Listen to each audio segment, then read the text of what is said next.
Pelo sinal da Santa Cruz, livrai-nos Deus, nosso Senhor, dos nossos inimigos. Em nome do Pai, do Filho e do Espírito Santo. Amém.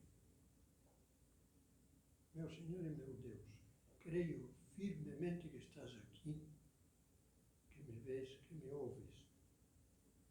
Adoro-te com profunda reverência.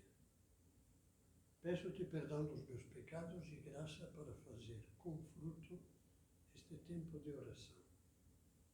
Minha Mãe Imaculada, São José, meu Pai e Senhor, meu anjo da guarda, intercedei por mim.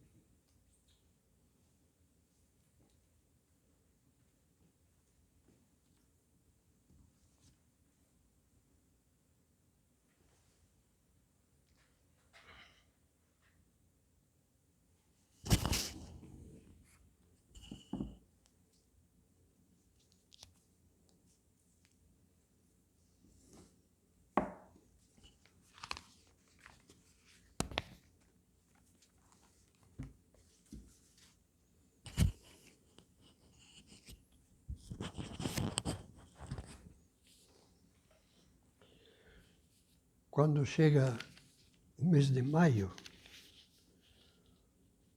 o pensamento e o coração dos católicos se volta espontaneamente para Nossa Senhora. Procura o coração daquela que é, como dizemos ao rezar a Nossa Mãe Aparecida, é Mãe de Deus e nossa. E pedimos, como desde o começo desta nossa meditação, que neste mês de maio o nosso recolhimento, as duas meditações serão sobre a Virgem Santíssima. E desde este primeiríssimo momento nós lhe pedimos o que pede aquele que reza, sabe, Rainha. Esses vossos olhos misericordiosos a nós volvei. Dizia que o coração do cristão quase que instintivamente procura em Nossa Senhora a Mãe, o coração de Mãe. Mas também nós devemos procurar nela um modelo de amor e de virtudes. Nesta primeira meditação do recolhimento, vamos focalizar uma atitude de fundo que tinha Nossa Senhora, que era permanente na alma dela e que Jesus quer que nós vejamos, enxerguemos. Para isso, vamos começar pegando um episódio do Evangelho da vida de Jesus, muito humano, muito simples. Diz que Jesus estava falando ao povo e tinha um monte de gente à sua volta, embasbacados, entusiasmados, escutando as suas palavras, em silêncio. E de repente se ouve a voz de uma boa mulher. Bem-aventurado o ventre que te trouxe e os peitos a que foste amamentado. É a voz de uma mãe que, sem dúvida, ao ouvir Jesus e se encantar com ele, pensou: como deve ser feliz a mãe que tem um filho assim, um filho como este. E Jesus respondeu: muito bem.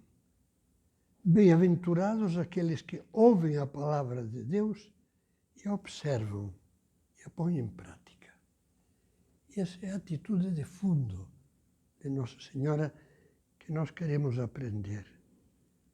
Viver ouvindo o que Deus nos diz e vivendo o que Deus nos diz. Em outra oportunidade, Jesus faz uma pergunta: quem é a minha mãe? E ele responde: o que faz a vontade de Deus é a minha mãe, meu irmão. A mesma ideia, o mesmo pensamento.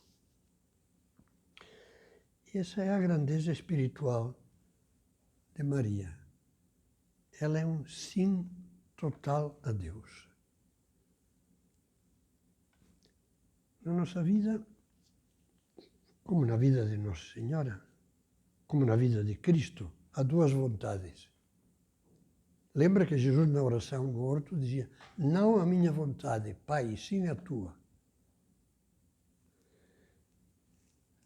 Uma das vontades a que mais nos importa é a vontade de Deus.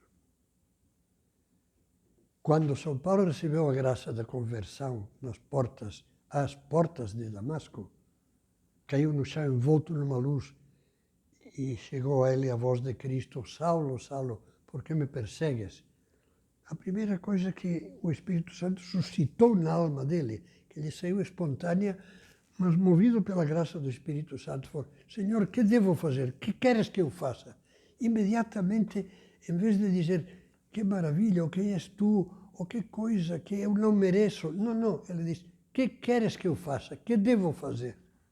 A vontade de Deus. E depois está a nossa vontade pessoal. E só quando essas duas vontades se encontram e se fundem numa só, é que nos encontramos a nós mesmos. O nosso verdadeiro eu, a nossa verdadeira vida. E encontramos então o sentido da vida, a paz, pela identificação com a vontade de Deus. Como era bonita a oração que fazia São José Maria, quando pedia a Deus que eu possa ser conhecido como aquele que ama a vontade de Deus. Me vem à cabeça agora um verso célebre da Divina Comédia, do Paraíso, em que almas que estão no paraíso, Dante faz uma pergunta, e é se umas estão mais altas no céu, outras estão menos altas, se não tem inveja as que estão mais embaixo das que estão mais em cima. E elas respondem, uma dessas almas responde: en la sua volontà è la nostra pace. A nossa paz está na sua vontade. Aquilo que Deus quer é o máximo para nós. Maria é o modelo perfeito. Ela tinha uma vontade humana. Nossa Senhora não era uma criatura, uma espécie de criança ainda desnorteada e perdida na vida. Não. Nossa Senhora tinha planos. A primeira vez que aparece é no começo do Evangelho de São Lucas, ao descrever a cena da Anunciação, diz: o anjo Gabriel foi enviado por Deus a uma cidade de Galileia chamada Nazaré, a uma virgem desposada com um homem que se chamava José, da casa de Davi. E o nome da virgem era Maria.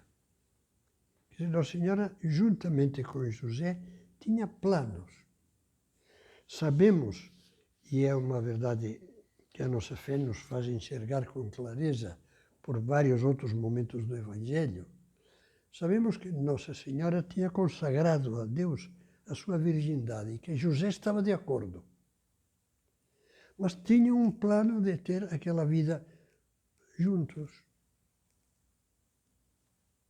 trabalhando num lar, com os amigos, os vizinhos, os parentes. Nossa Senhora tinha vontade humana.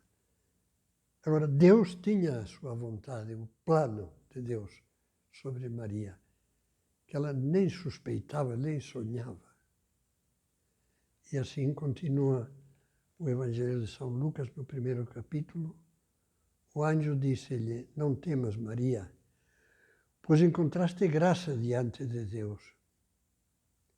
Eis que conceberás e darás à luz um filho, e lhe porás o nome de Jesus. Ele será grande, e chamar-se-á Filho do Altíssimo, e o Senhor Deus lhe dará o trono de seu pai Davi, e reinará eternamente na casa de Jacó, e o seu reino não terá fim. Nossa Senhora, que era uma alma sensível para as coisas de Deus, porque era cheia de graça, uma alma movida sempre pela delicadeza do Espírito Santo, na hora capta que está sendo chamada para ser a mãe do Messias, que durante séculos e milênios o povo de Deus esteve esperando.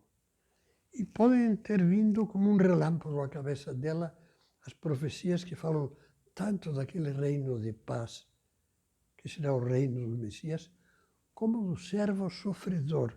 E descrevem a paixão de Jesus, especialmente alguns salmos e o profeta Isaías, quase como fazendo uma fotografia.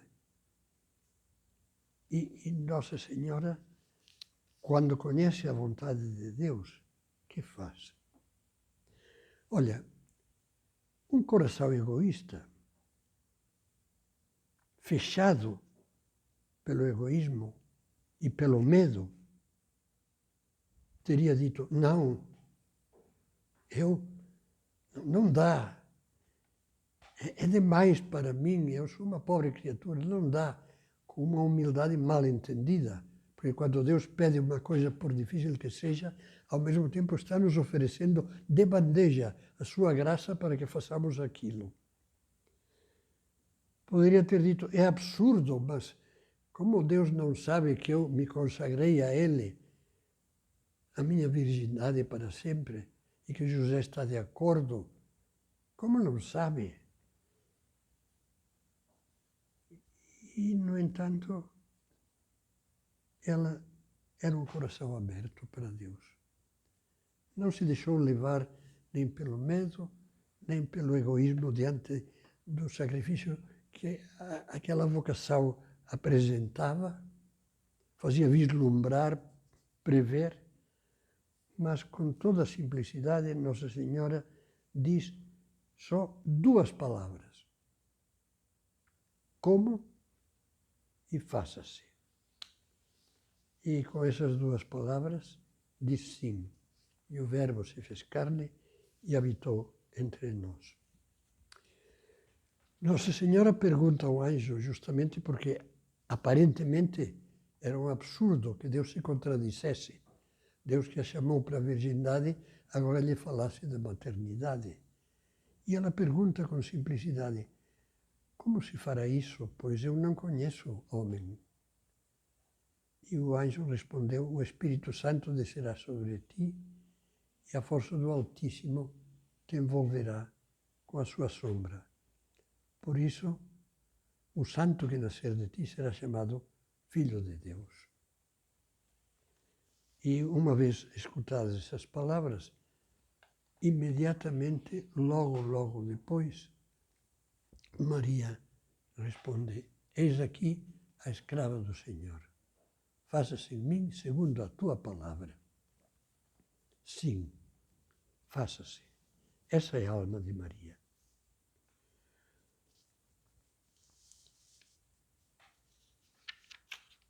E a nossa alma como é?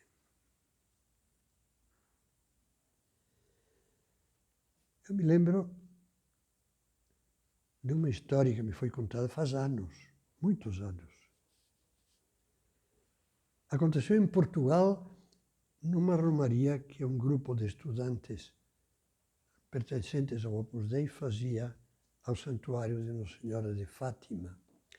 No Opus Dei, muitos de vocês que estão assistindo a essa meditação sabem que nós temos o costume, todo mês de maio, de fazer uma ou várias romarias a uma igreja dedicada a Nossa Senhora, rezando 3 terços, 4, a um santuário de Nossa Senhora.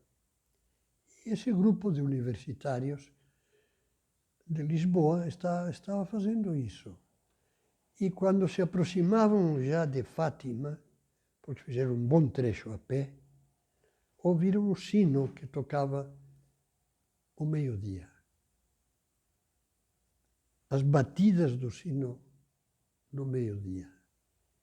E, como é costume em tantas vidas de católicos, pararam para rezar o Ângelus.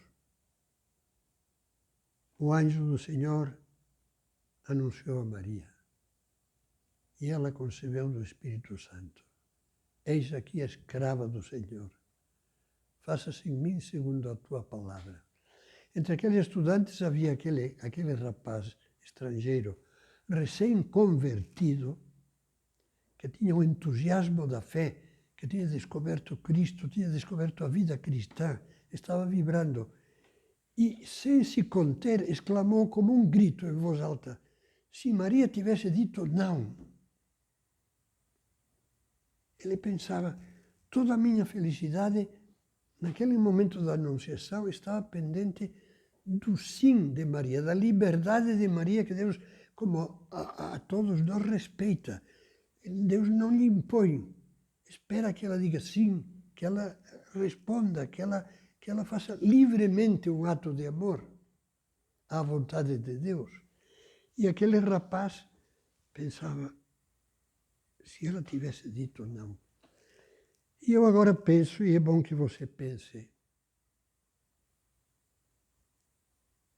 e quando nós dissemos não?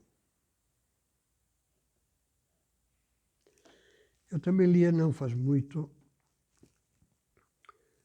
a citação, porque não li no original, de um poeta de segunda fila, um poeta norte-americano daquela época da Guerra da Secessão.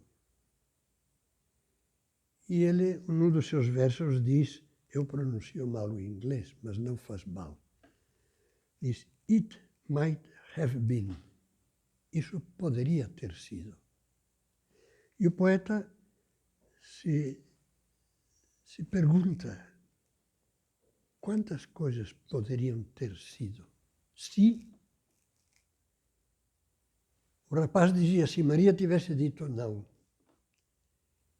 E agora você e eu vamos nos perguntar, vamos pedir a ela, minha mãe, me ajuda a compreender que se eu te tivesse imitado e tivesse dito sim, tantas vezes, em vez de dizer não, em vez de dizer depois, em vez de dizer amanhã, em vez de dizer não dá, se tivesse dito sim, quanta coisa boa teria acontecido. Tudo poderia ter sido. O que poderia ter sido? Como Maria dizia assim, há umas palavras muito bonitas do Papa Bento XVI, que diz, fala de que Maria é a imagem da Virgem à escuta, que vive na palavra de Deus, que conserva no seu coração as palavras que lhe vêm de Deus e, reunindo-as como num mosaico, aprende a compreendê-las. De que maneira Deus falava a Nossa Senhora? Da mesma maneira que fala a nós. 3 maneiras. Falou-lhe por palavras explícitas, o anúncio do anjo. Nós temos palavras explícitas na Bíblia. Nós temos palavras explícitas na doutrina da Igreja. Nós temos palavras explícitas na direção espiritual, quando procuramos um guia que nos oriente para que descubramos o que Deus quer de nós. Às vezes a palavra explícita é a nossa vocação. E diz o Evangelho 2 vezes que a palavra de Deus, Maria, aguardava, não a deixava perder. Não deixava que escapasse, não se distrai, esquece. Não. Aguardava ponderando-a. Ponderar quer dizer pesar, querendo chegar a fundo, não perder nenhum átomo daquela mensagem de Deus. Ponderando-a no seu coração, ou seja, na intimidade da oração. Eu lhe falava que Deus nos fala, e falou a Nossa Senhora de 3 maneiras. Por palavras explícitas. Por inspirações. Quando fazemos oração sinceramente, quando rezamos, procurando rezar sem distração, quando abrimos a alma a Jesus junto do sacrário, fazendo uma visita ao Santíssimo, ou então junto de Nosso Senhor na missa, na comunhão. Quantas vezes não vêm inspirações? Não deixe que caiam no chão. Há um texto da Sagrada Escritura que diz de um dos personagens do Antigo Testamento, se não me engano é o profeta Samuel, que não deixava cair no chão nenhuma palavra de Deus. E você e eu, quantas deixamos cair no chão? Ficamos só dizendo, isto é bonito, ah, é interessante, ah, não entendi. E deixamos cair. Outras vezes, Deus nos fala através dos acontecimentos. Por exemplo, agora, Deus nos fala através da pandemia e de todas as exigências e limitações que ela traz. As apreensões, as dificuldades. E Deus nos diz, eu te espero aqui. Eu quero que isso seja uma ocasião de você melhorar virtudes como a paciência, como a aceitação da vontade de Deus, como o maior espírito de sacrifício. Você sofre, tantos sofrem. Diz, não vou me lembrar de mim, eu vou me lembrar dos outros. Deus fala. Houve vidas que mudaram radicalmente, só por um acontecimento. É famosa a história de Santo Inácio de Loyola, que era militar, e no cerco da cidade de Pamplona, uma bala feriu-lhe a perna e a quebrou. E durante o tempo de recuperação, enquanto estava solidificando o osso quebrado, que aliás ficou coxeando sempre, ele começou a ler livros. Primeiro quis ler livros de entretenimento, livros de capa e espada, livros de cavalarias, como se diziam naquele tempo. E depois começou a ler outro livro, Flos Sanctorum, A Flor dos Santos, um livro que naquela época era século XVI, e antes, feito por um monge alemão, era muito lido, com as vidas de santos. E Deus o cutucou. Com aquele livro, Deus lhe fazia dizer, se São Francisco fez isso, eu por que não poderia fazer? Se São Domingos fez isso, eu por que não poderia fazer? Sim. E aí viu uma luz e acabou sendo Santo Inácio de Loyola, fundador da Companhia de Jesus, um dos grandes santos da Igreja. Um acontecimento lhe abriu os olhos. Deus se serviu de uma desgraça para a grande graça. A desgraça se transformou na grande graça. E ele abriu o coração e foi fiel. Maria ouviu Deus lhe falando dessas diversas maneiras. Maria acolheu e manteve o seu sim até a cruz. São José Maria diz, prestemos atenção. Se por um lado Deus quis exaltar sua mãe, por outro, não há dúvida de que durante a sua vida terrena, Maria não foi poupada nem à experiência da dor, nem ao cansaço do trabalho, nem ao claro escuro da fé. De não ver as coisas claras e se abandonar com fé, porque não entendo. Não foi poupada a dor, a experiência da dor. Quantas vezes já pensamos, principalmente quando chega o Natal, Nossa Senhora dando a luz no desamparo, numa gruta que servia de refúgio de gado, suja. E nessa gruta, que era refúgio de animais, teve um filho e, em vez de um berço, usou o presépio onde os animais comiam. Pouco depois, meses, talvez 2 anos depois, desencadeia-se a perseguição de Herodes. E com uma criança pequena, deixando a segurança daquele lar humilde, mas que lhes dá um sustento de todos os dias, Maria e José têm que fugir por indicação de Deus para o Egito, uma terra estrangeira e uma terra que ia acontecer lá. Se punham nas mãos de Deus. Avisado por um anjo, José levanta-se imediatamente e, para pôr a salvo o menino e a mãe, vai para o Egito. Depois, já na vida pública de Jesus, Nossa Senhora tem notícia da conspiração que durante anos, desde o primeiro ano da vida pública de Jesus, já começava a ser armada pelos inimigos que queriam eliminá-lo. E depois, ela está ao pé da cruz,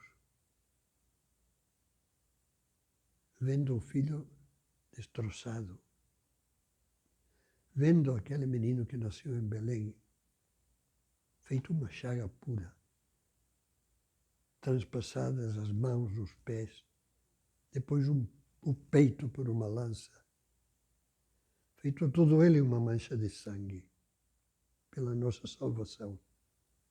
E das últimas palavras que Jesus disse,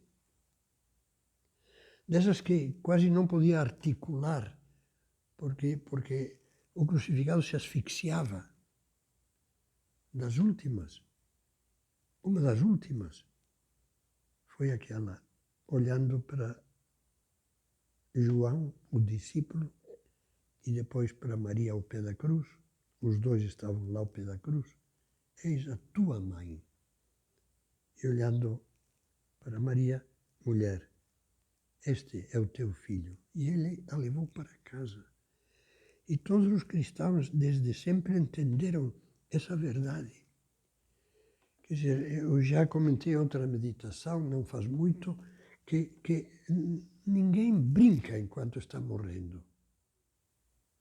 Quando se diz uma coisa que a agonia da morte quase não permite dizer, como aquela pessoa que no transe da morte pede perdão. Pois Jesus o que fez foi dizer, eu te deixo a minha mãe como mãe tua. Que verdade teológica profunda há na super simplicidade desse cântico popular. Viva a Mãe de Deus e nossa, a Senhora Aparecida. Mas Maria conheceu o sofrimento e também não foi poupada ao claro escuro da fé. Não teve sempre tudo claro que Deus lhe explicava. Não. Quando o menino Jesus fica no templo, que é, você se lembra que é o quinto mistério de gozo, diz o Evangelho, que ao encontrá-lo depois de 3 dias, Maria diz, meu filho, que nos fizeste? És que teu pai e eu andávamos à tua procura cheios de aflição. E Jesus respondeu, por que me procuráveis? Não sabeis que devo ocupar-me das coisas de meu pai? Eles, porém, não compreenderam o que ele lhes dissera. É natural que não compreendessem. Não entenderam. Mas qual foi a reação? A reação foi essa. Sua mãe guardava todas estas coisas no seu coração. Aquelas palavras do Papa Bento XVI. E a Virgem a escuta, agora as podemos entender melhor. Que vive na palavra de Deus, que conserva no seu coração as palavras que lhe vêm de Deus e, reunindo-as como num mosaico, aprende a compreendê-las. A fé que acolhe acaba tendo a luz, acaba entendendo e percebe que aquilo que pareciam pedras no meio do caminho, na realidade são degraus para subir cada vez mais pelo caminho do amor a Deus e ao próximo. Eu vou terminar por aqui mesmo, mas gostaria de terminar essa meditação citando umas palavras de São José Maria que são como que uma definição da alma de Maria. Está no livro É Cristo que Passa e diz, é isso o que explica a vida de Maria. Tomara que nós ouvíssemos isso como quem escuta um exemplo. É isso que explica a vida de Maria, o seu amor. Um amor levado até o extremo, até o esquecimento completo de si mesma, feliz de estar onde Deus a quer, cumprindo com esmero a vontade divina. E terminamos assim, dirigindo-nos a ela, minha mãe. Eu que às vezes me oponho tanto à vontade de Deus, não quero ouvir, não quero saber, não quero entender. Dá-me a tua mão, me ajuda, porque só seguindo a vontade de Deus eu poderei estar como tu, feliz. Feliz de estar onde Deus a quer, cumprindo com esmero a vontade divina.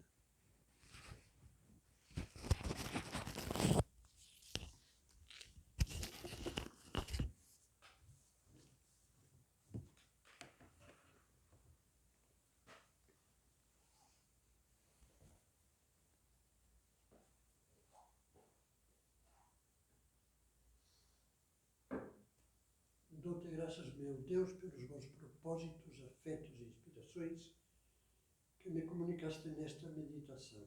Peço-te ajuda para os pôr em prática. Minha Mãe Imaculada, São José, meu Pai e Senhor, meu anjo da guarda, intercedei por mim.